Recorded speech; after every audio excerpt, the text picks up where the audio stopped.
A man in the Colorado Springs area was closing his athletic apparel retail business after being in business for about 20 years. He decided to boycott and not sell any Nike merchandise because of Colin Kaepernick.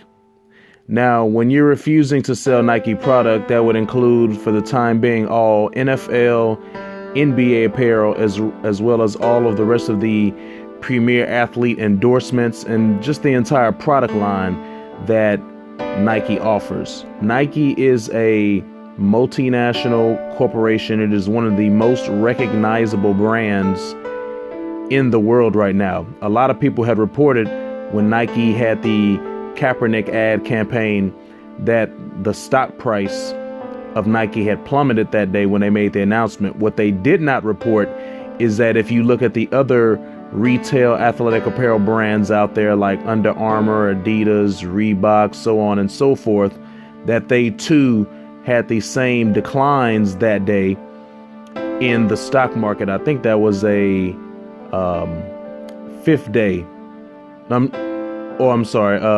sixth day, just before the Sabbath, when that happened. Since then, Nike's stock price is higher than ever. So Nike is a major player. They're one of the big boys. They make up a huge market share in the global economy when it comes to sports apparel and sports wearables. Now, the man is saying that one of the main reasons that he's going out of business is because him taking a stance on Nike. He did also announce that because this is a disruptor, that online sales maybe was cutting into his business at about a 15% rate. So you don't necessarily know what other business issues that this small independent business owner was going through. He may just be using Kaepernick perhaps as a scapegoat, but maybe not. But this is what I want to touch on. These are the same types of people who are criticized when other individuals who have different political stances use political stances within their business, within the marketplace.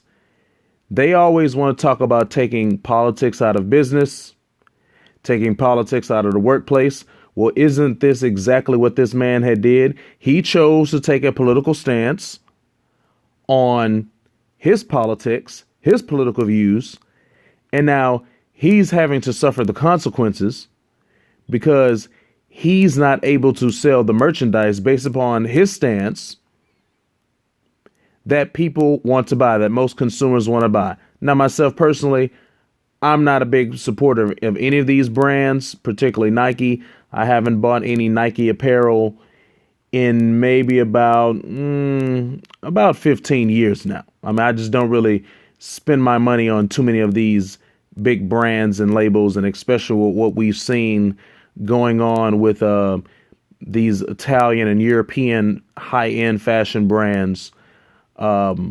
It's just not a good situation right now.